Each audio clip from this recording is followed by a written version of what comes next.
వయసులో ఉన్నప్పుడు ఆమె తండ్రి చూపించేంత గొప్ప ప్రేమ నీ భార్యకు నువ్వు చూపించగలిగితే, వయసు అయిపోయిన తర్వాత నీ తల్లి ప్రేమ గుర్తొచ్చే అంత గొప్పగా నీకు సేవ చేస్తుంది నీ భార్య. ఒంటరిగా ఉండి నవ్వితే పిచ్చోడు అంటారు. ఒంటరిగా ఉన్నప్పుడు ఏడిస్తే బాధలో ఉన్నాడేమో అంటారు.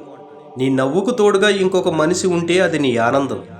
అదే మనిషి నిన్ను ఒంటరిని చేసి వెళ్ళిపోతే అదే నీ ఏడుపు.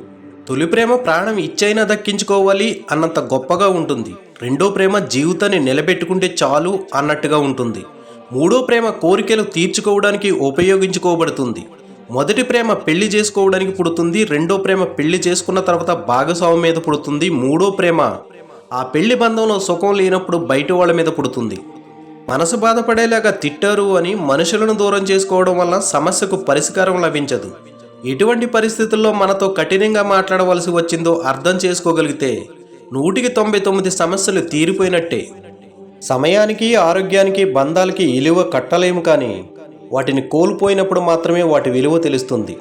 తినే తిండికి లిమిట్ లేదు, ఆలోచించే ఆలోచనకి అదుపు లేదు, మాట్లాడే మాటకి పొదుపు లేదు.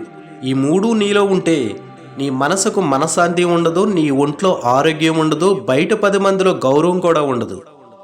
నీ దగ్గర డబ్బు లేకపోతే బయట వాళ్ళ దగ్గర నీకు విలువ ఉండదు. అదే నీవు సంపాదించడానికి బద్ధకస్తుడు అయితే నీ ఇంట్లో వాళ్ళే నీకు విలువ ఇవ్వరు. మనిషికి వచ్చే 99 సమస్యలు సంసారాన్ని చక్కగా నిలబెట్టుకోవడానికి చేసే పోరాటంలో వస్తాయి. మరి ఆ సంసారమే సమస్యగా మారితే ఆ సంసారాన్ని దూరం పెట్టడమే చాలా మంచిది. కాలుకు దెబ్బ తగిలి అది కుళ్ళిపోయి కాలు తీసేయాలి అని డాక్టర్ చెప్తే కాలు తీయించేస్తాం, కానీ ప్రాణాలు తీసుకోలేం కదా.